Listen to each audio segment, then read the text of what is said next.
back to my channel, Travel with Ashton. Wow, it's been a really long time. Yeah. So you guys are going to start seeing videos of some of my trips that I took pretty much all of last year. I missed all of those trips. A lot of people was asking me about Costa Rica, about Vegas, LA, and I just never uploaded it, but I have all of that footage, so I'm going to compile it and then start to upload it consistently, especially now since, you know, we all have nothing to do but watch videos. Anyway, I'm not going to ramble on too long. I want to get into my most recent trip. We're going to start there because it's so relevant to right now. First and foremost, I definitely want to say prayers to you and your family. I hope that you guys are being safe. Hope that you guys are following social distancing rules and just taking the time to spend with your family and really focus on what's important right now. And we're going to get through this. Anyway, so yes, on to my story. So basically, me and a few girls, we planned a trip to Curacao.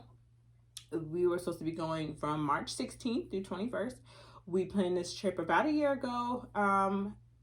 It started doing this trip last year. We went to Costa Rica, a bunch of girls just, you know, wanting to travel. And sometimes, you know, you want to travel and you don't really have anybody to travel with. So one of the girls, her name is Sierra, she started this group to give you the opportunity to be able to travel out the country with like-minded people. So basically, bought our tickets and everything. We rented a beautiful Airbnb, which you guys will see in the video as well. And we were going to have a good time. We had all these plans of things that we wanted to do while we were there in Curacao. So as we led up to the trip, or the days led up to the trip, that's when, you know, everything started with the virus, and it started to get bad. I am in Atlanta. The other girls were in New York. However, I was going to fly from Atlanta to New York and then from New York to Curacao because it honestly was so much more cheaper. I think when I looked online from Atlanta, it was like $1,000 round trip, and then from New York, I found a flight to Curacao for like $100. That was one way, so then both ways it probably ended up being like $400 or something like that, which is so much cheaper. And then I found a super affordable flight to New York and back. Plus I was kind of like looking for a way to extend my trip anyway, and I had family in New York and I wanted to see some friends, so I was like, I'll spend 2 days on either end of my trip. So basically, leading up to the trip, you know, I wasn't really sure if I was still gonna go, but I was just thinking to myself, like, you know what, I'm just gonna go, I'm gonna have a good time. This is before it got really, really, really bad to the point where it's just like no travel at all. And I was just telling myself, I'm gonna go, I'm gonna have a good time. And honestly, like, at this point, everybody's kind of going through the same thing, so I'd rather kind of be quarantined on the beach versus quarantine at home here in Atlanta. So I made the decision to go. I packed myself, obviously, and I got on the plane to New York. The airport was, I mean, it wasn't packed at all. It was pretty empty. My flight was about halfway full to New York. When I got to New York, I stayed in the city for 2 days, and then I flew Caribbean Airlines on the 16th from New York to Curacao. That was about a 5-hour flight. The girls' flights were after mine, so I had a layover in Trinidad. So I flew from New York to Trinidad. My layover was probably like a half an hour. Got something to eat. And then I flew from Trinidad to Curacao. And when I got to Curacao, I had to wait maybe about 2 hours before the rest of the girls showed up. When I got to Curacao, it was beautiful, as you guys can see here. The weather was beautiful. The people were so nice. And mind you, when we checked beforehand, we did our research, they had no cases of the virus at all in Curacao. So that made us feel a little bit better that they didn't have any cases. It's a really small country, so something like that would be, you know, super really bad to their country. So anyway, so I waited for them to come, and when they arrived, we rented a car. So if you guys are interested in renting a car in Curacao, I'm going to leave a link down below to the car rental that we used. It was amazing. They took cash, which was really, really good, and they didn't ask for a deposit, which is even crazier. Most places you go, especially outside the country, they charge ridiculous deposits just because you're outside the country. Fair enough, but like when we went to Costa Rica, the deposit was like $1,000 just to rent a car. It was insane. Anyway, so the girls got there. We rented a car. Oh, let me backtrack about kind of how things were and how the atmosphere was, and you know, with the virus going on. When we got to Curacao, the airport in Curacao was really small. Well, let me backtrack even more. In New York, when I got to New York, they pretty much, their only means of like, I guess, filtering people was they had like people walking around asking questions. No, excuse me, when I got to Trinidad, they were asking questions like, hey, you know, where did you travel from? Have you been out the country in, you know, X amount of days? It wasn't really very thorough because, I mean, honestly, people could lie and say they weren't, like, anyway. I mean, but at the end of the day, yes, your passport will show if you were out the country, so whatever. So yeah, that was that. And then when we got to Curacao, they weren't really, they didn't access anything, actually. Even when we went through customs, I mean, specifically me, and I actually other girls was the same. They didn't ask me anything. They didn't even check my luggage. Like usually when you get to the other country and they put your luggage through the thing, they didn't even check my luggage. So anyway, so we rented a car and we drove out to our Airbnb, which was probably like 20 minutes from the airport. We were staying in an area called Rebooking, if I'm pronouncing that correctly. It was a beautiful Airbnb. So as you guys can see here, it was a 6-bedroom mansion that had its own pool overlooking the country. It was so pretty. We all kind of just, you know, split up the rooms. As you can see, the room here was just, it was just beautiful. The whole house was beautiful. The owner, she was so nice. She said they had built that house in her family, you know, from the ground up.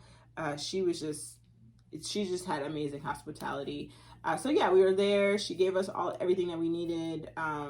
She even like put some stuff in the fridge for us and told us, you know, kind of some things in the area to do. So we had all these plans. We were gonna go like hiking, we were gonna go ATV riding, we were gonna go obviously to the beach, we were gonna go shopping, we're gonna go like snorkeling. We just had all these plans that we were gonna do for the week. We had done so much research, we had budgeted and everything. So basically the first day we got there, we were kind of just relaxing. We went shopping to the local supermarket. We bought a whole bunch of food and stuff for the house so that way we can, you know, not have to spend so much money going out. We bought some, you know, snacks and stuff like that we can eat and whatever. And we also got in the pool. Yeah.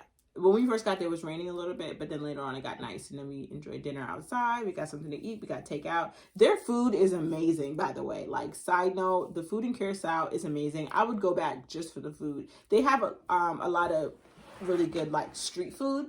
I guess that's their thing. So yeah, their food was really good.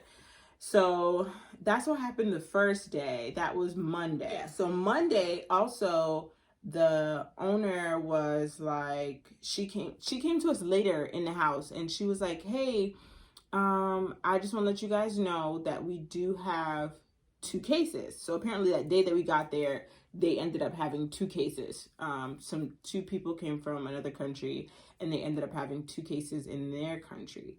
And the 2 people were hospitalized. So apparently she said that the whole country was going to shut down. So there would be no access to anything. So basically, like, okay, everything essential would stay open. So restaurants would stay open, but for takeout only. The supermarkets would obviously be open, but all of like the attractions, tours, anything tourist related was going to be shut down. Yeah, just pretty much everything. We were just like, Like, we were like, are you serious? Because, I mean, again, like I said, yes, I understand that it was kind of happening everywhere, but the fact that they had no cases, we were like, all right, at least we'll still get to do some stuff.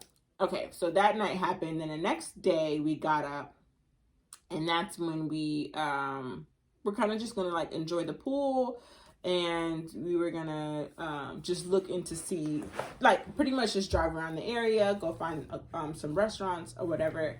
So I think that morning we did that. We had went out somewhere. I think we had just drove around the area and went to go get something to eat, and then we came back. And then we were gonna get in the pool. Like, we were like, we're gonna take pictures and get cute. And so we did that. When we came back, you guys, the owner's dad, I want to say, I think it was her dad, he came outside and was like, hey, did such and such get in contact with you? And we were like, no, what for? And he was like, yes, I'm going to tell her to call you guys right now because they're shutting down the island. You guys have to leave. And I was like, what? So basically, she came, we texted her, we called her, and then she came, and she was like, yeah, I have a friend or a family or something like that that works for the government, the Curacao government, and they said that they are shutting down everything. There's no more flights going out the country, so you guys need to leave now. The last flight is tomorrow, which was Wednesday. This was Tuesday at this point. She's like, the last flight out is tomorrow, so if you guys don't leave, you're gonna be stuck here. And we were like, are you kidding? To be honest, like, we were so, like, we didn't believe her. Like, we felt like maybe people in the country just wanted us to leave or something like that. I don't know why we just thought that way. We were just like, we just didn't believe her. We were just like, no, there's just no way. Like, our airline would have contacted us and told us if our flight was canceled, like, because we had a flight for Saturday the 21st. And we were like, why would that wouldn't even make any sense. So she had a friend, also had a friend that worked for JetBlue. So she called JetBlue. She called her friend, and her friend from JetBlue was, because my friends had taken JetBlue. I was flying back United, and her friend from JetBlue was like, yeah, your flight is canceled, and you'll have to leave on the flight tomorrow. I can swap your flight for you. And at first it just sounded like really sketchy. We were like, okay, we'll just call JetBlue ourselves, because I don't really feel comfortable, changing my flight and everything with somebody that you just happened to say you worked for JetBlue.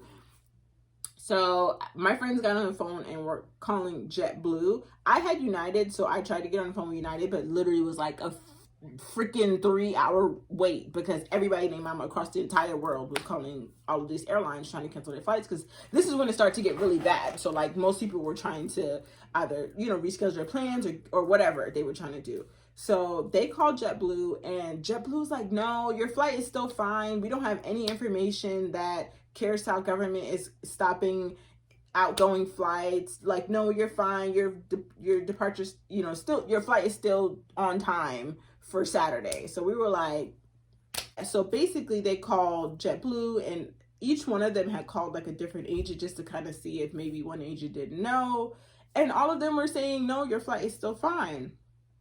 So I think it was like an hour later, like, the owner had left or whatever. We were kind of discussing it. We were like getting a little paranoid a little bit. So, I mean, because at the end of the day, yes, we would rather be quarantined on the beach, but we also don't want to stay here like forever or for however long this was going to last for. I mean, then, I would like to be back home at some point. So we were like, let's call again, and figure out and like explain the situation. So they ended up calling JetBlue again. And then that agent was like, yes, your flight is canceled. And we were like, well, we kept talking to different people, and they were saying that it wasn't canceled. And they're like, oh yeah, we just got information about your flight being canceled. And or they didn't get information at all. Basically, that Curacao was like on the bottom list of countries or whatever, that they were going to contact people about their flights being canceled. And pretty much it wasn't them, it was the government. Like, it's not like JetBlue wanted to cancel the flights. It was just that the government made a decision to say they're shutting down their airspace or whatever, and no flights were going to go in or go out. So it had nothing to do with JetBlue. But the fact that they didn't contact them was just crazy to me. Like, even me sitting here telling this story, I'm thinking, like, if we never made a decision to call our airlines and say, find out exactly what was going on, we would literally be stuck in Curacao. Like, we would be still I mean, I would feel like we'd probably still be there, because I remember the other day, like recently, I looked on like the app that I used to book flights, and it was like the next flight out of Curacao back into the US was like May 22nd. So I would still be stuck in Curacao. Right. So anyway, we were like, this is crazy. So obviously at that point we're like, we have to leave. We have to get on the flight that's tomorrow. So me, I'm like, I booked a whole different flight because I was going somewhere else. I was on United.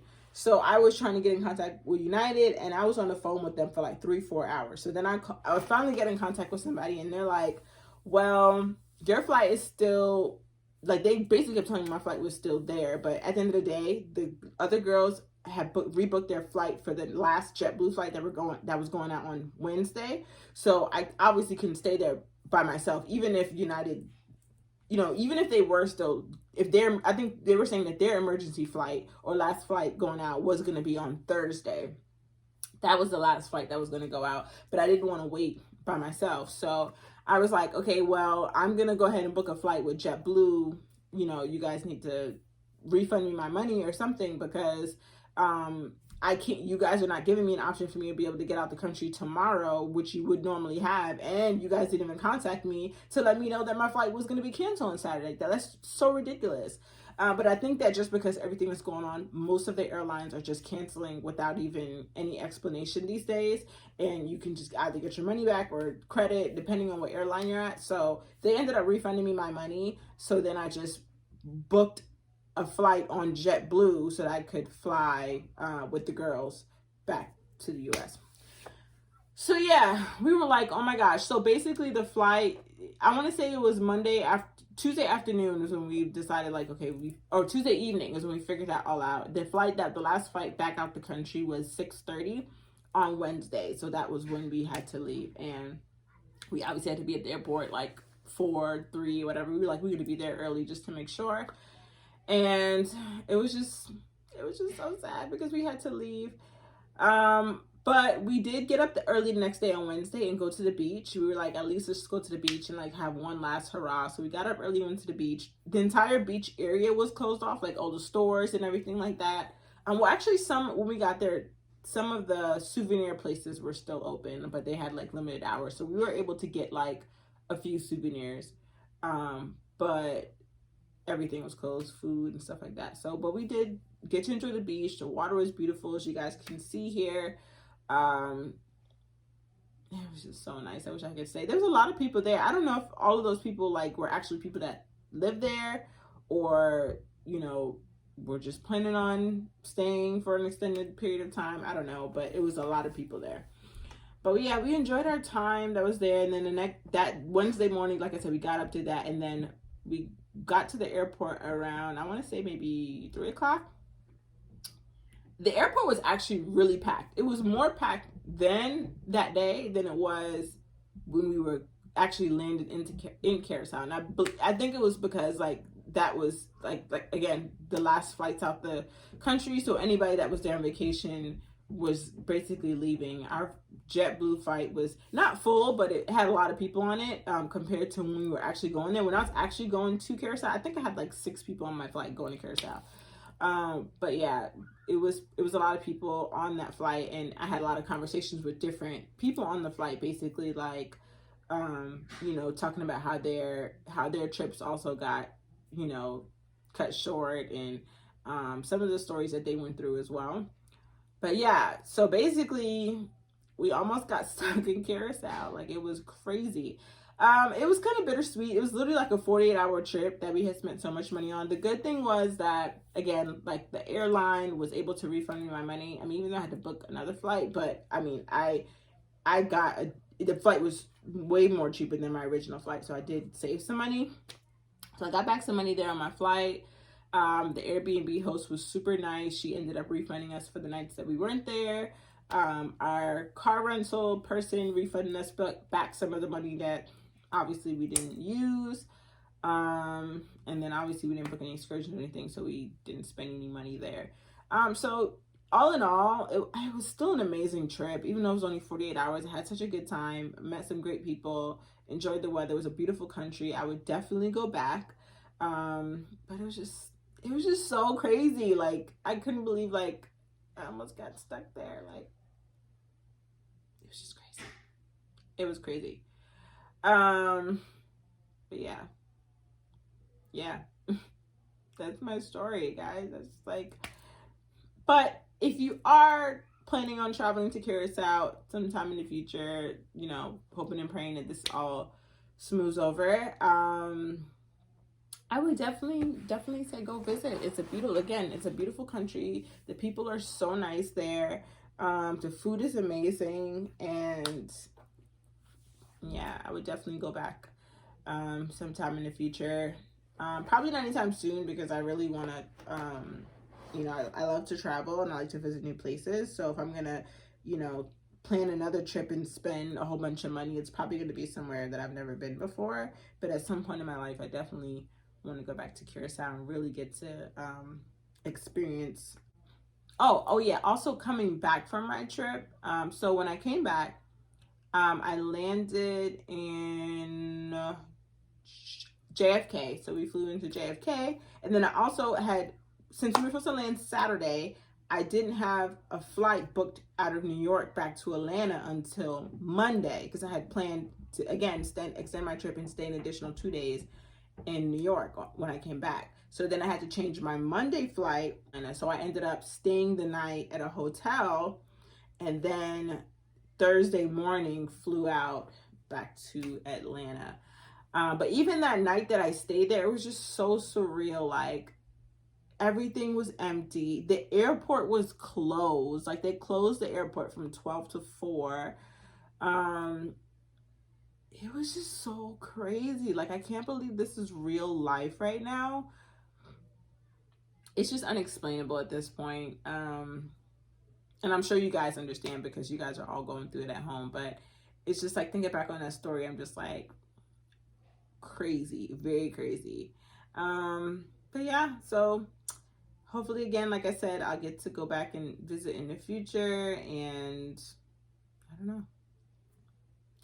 Anyway, thank you guys for watching my video. Like I said, I'll be uploading some more videos. If you guys have any topics or you know, anything you guys like to know or want to talk about, I'm going to be uploading my trips, like I said, from last year. So it's kind of go backwards a little bit, even though I started with my most recent trip.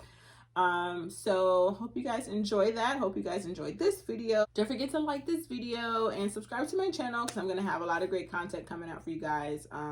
Definitely have more time on my hands. So yeah, stay tuned. See you guys later. Bye.